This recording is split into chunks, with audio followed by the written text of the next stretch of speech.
Ito po ay seminar on the Universal Prevention Curriculum for Substance Use. Ibig sabihin po, national standard po to. Hindi po to sa Pilipinas lang. National standard po to sa buong mundo po. Curriculum po ito ay prevention. Prevention specialist po ako. Nakuha ko po yung course na pagiging prevention specialist. Pagkabi pong substance use, ito yung pumapasok sa ating katawan. Marami at matagal ko nang sinasabi. Lalong-lalo na yung pag-inom ng mga gamot.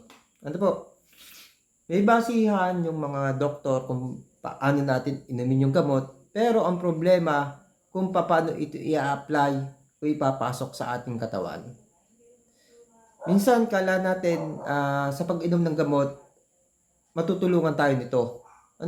Pero kung may mali sa pag-intake nito o mas magaling pa tayo sa mga doktor o wala tayong ginawang pagpapalakas ng ating katawan, ng ating immune system, walang kwenta yung iniinom nating gamot. Matagal ko na ito sinasabi sa mga vlog na ginagawa ko, pero pinagtibay ito ng aking napasukang kurso, kung saan nakita ko na yung hakbang na aking pinupuntahan, tinutungo, ay nasa tama. At mas malakas po ngayon ang aking loob na humarap sa camera, ipalabas sa YouTube channel ko ang mga ganitong uri ng video, kasi meron akong pinagkakapitan. Sabi ko nga, hindi ako doktor, pero ngayon specialist po ako, preventive specialist po ako. Yan.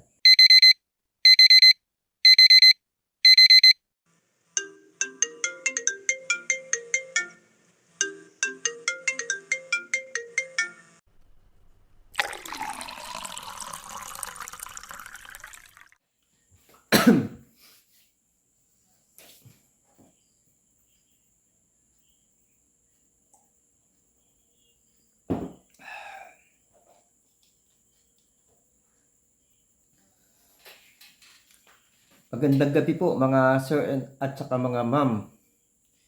Ngayong gabi po, isang magandang balita para sa lahat, lalo na doon sa mga dati ko ng followers, sa mga dati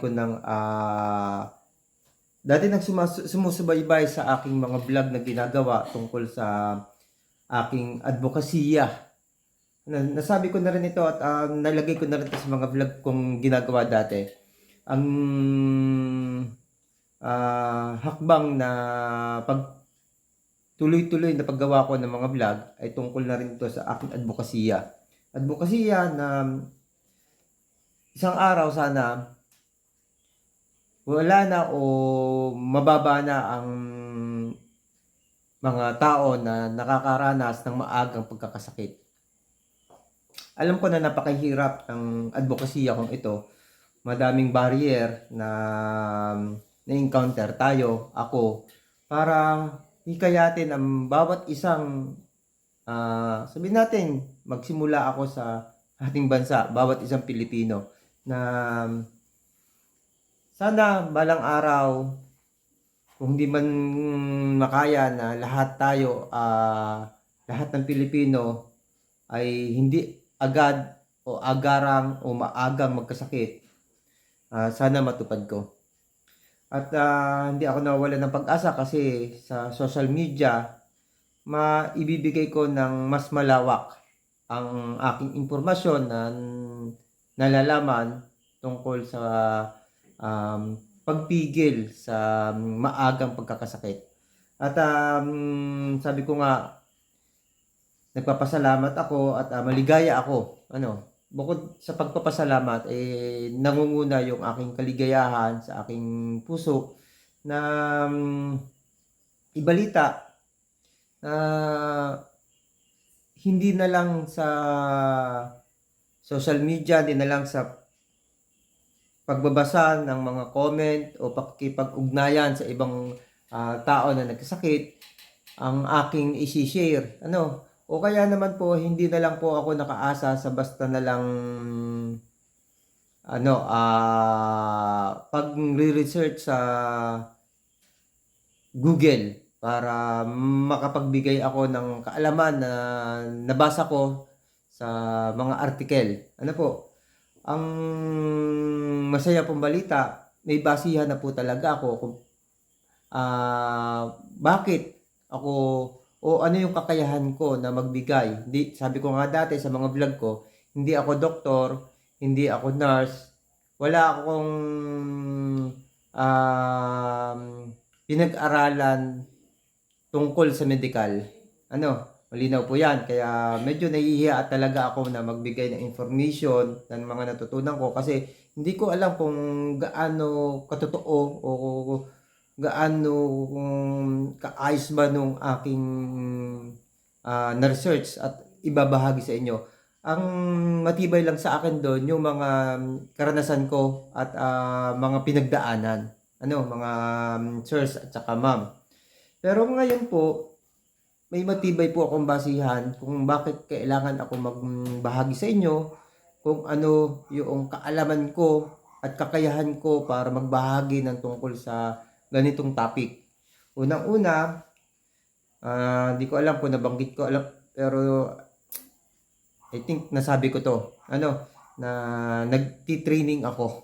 Nag-training ako nung ilang mga nakaraang linggo. At sa aking pagti-training, nakapnan ko yung karunungan. Ito po, may dalawang training akong inatendan at marami akong natutunan. Kaya sabi ko nga sa inyo, may basihan na yung pagiging o yung pagko-coach ko ng tungkol sa aking advokasya, tungkol sa kalusugan, kung paano mamimaintain yung kalakasan at paano malabanan yung malaking problema ng lipunan, ng pamilya at ng sarili natin. Ito po ay ang health o kalusugan. Ito po yung isa kong training. Dalawa po siya. Ito po yung isa kong training. Yan. Ayon po sa akin training, ito po ay seminar on the Universal Prevention Curriculum for Substance Use. Ibig sabihin po, national standard po to. Hindi po to sa Pilipinas lang. National standard po to sa buong mundo po. Curriculum po ito ay prevention. Prevention specialist po ako. Nakuha ko po yung course na pagiging prevention specialist. Kung saan po, siguro kung gusto nyo, tawagan nyo akong sir din, katulad ng tawag ko sa inyo, o kaya ay coach. Kasi yun naman talaga yung purpose ko dito, maging coach nyo, maging huwaran nyo, kahit pa paano makapagturo sa inyo tungkol sa kalusugan. Pag sinabi pong substance use, ito yung pumapasok sa ating katawan. Marami at matagal ko nang sinasabi. Lalong-lalo na yung pag-inom ng mga gamot. May basihan yung mga doktor kung paano natin inumin yung gamot, pero ang problema kung paano ito i-apply o ipapasok sa ating katawan.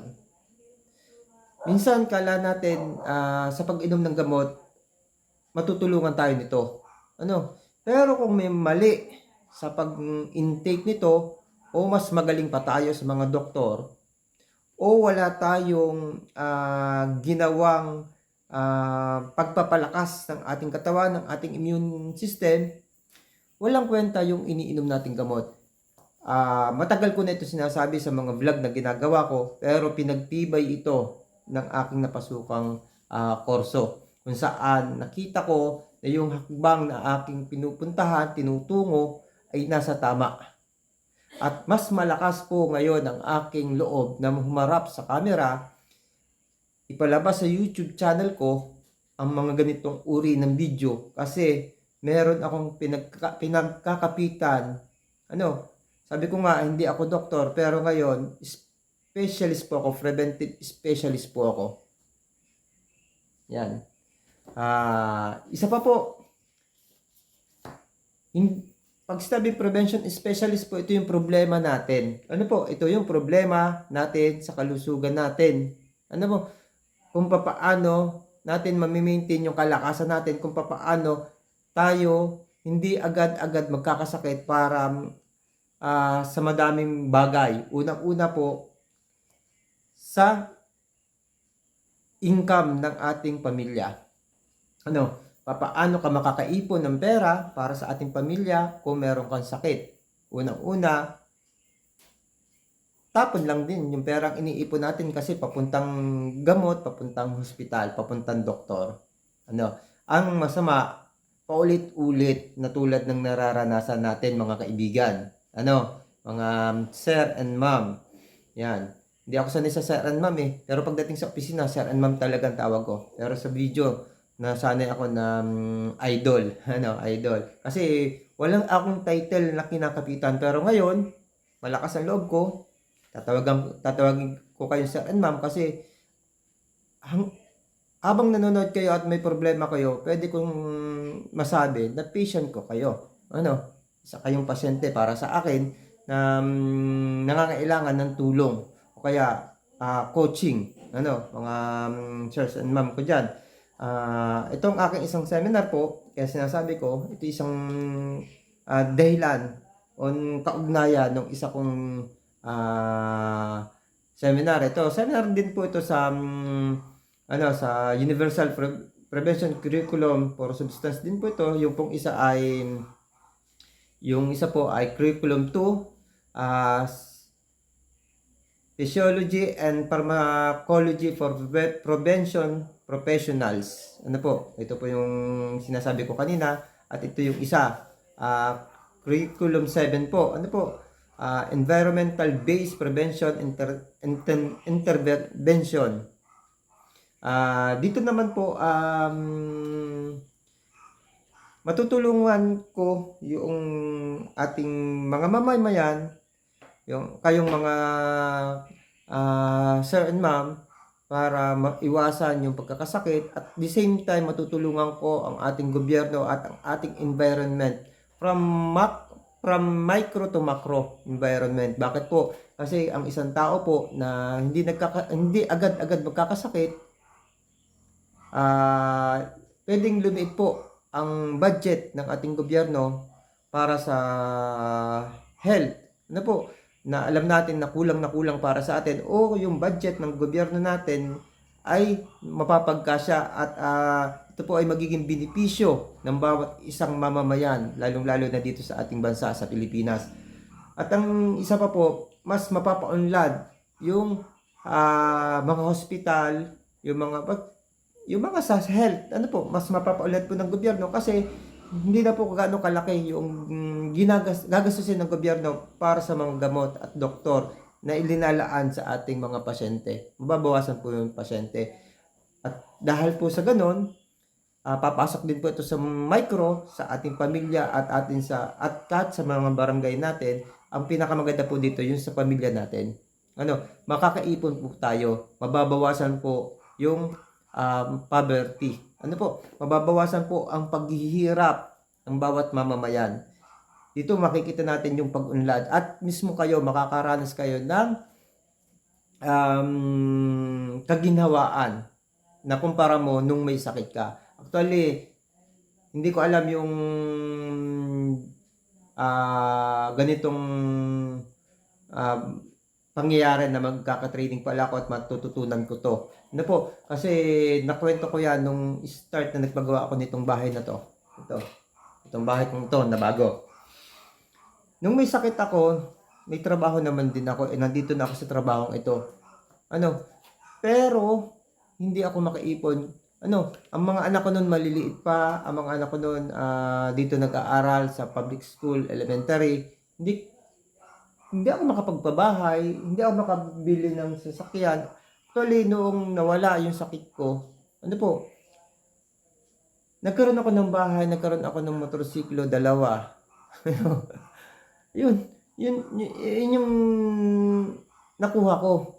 Na dati, hindi ko makuha. Actually, may pinagka-college akong anak, may high school ako na malaki din yung gastos, dalawa yung anak ko. Namamasahe yan, kumakain yan, mas malaki yung baon yan. Pero, nakuha ko pa rin to. Yung matagal ko nang pinapangarap ang magkabahay. Yun yung kaya medyo naintindihan ko nung nagtitraining ako, kahit hindi ako line ng medicine, naintindihan ko. Kasi, pumasok dito, yung karanasan ko bilang isang vlogger ng wellness. Na nag-share ako ng mga karanasan ko, nakita ko na tama yung pinatutunguhan ko. Kaya mas tumapang ang loob ko ngayon na ipagpatuloy, ano man ang mangyari, ipagpatuloy ang paghikayat ko, ang aking advokasya para sa magandang kalusugan nating mga Pilipino. At sana suportahan niyo ako mga sir at saka ma'am. Paki-like na lang nung YouTube channel ko, paki-subscribe po, at kung maaari po sana para patuloy na makatulong sa mas makakarami at mas mabilis makatulong. Kung pwede po paki-share kahit sa ang platform po ng social media nyo mga sirs and ma'am. Ito po ay advokasya, ito po ay pagtulong sa bawat isa na mamamayan na sana mapigilan yung mabilisang pagkakaroon ng sakit ng bawat isa sa atin. Yun lang ma'am, yun lang sir. Maraming salamat po. Sana lagi tayong good health. Ibig sabihin, lagi tayong malakas at hindi basta-basta magkakasakit. Bye-bye at God bless you.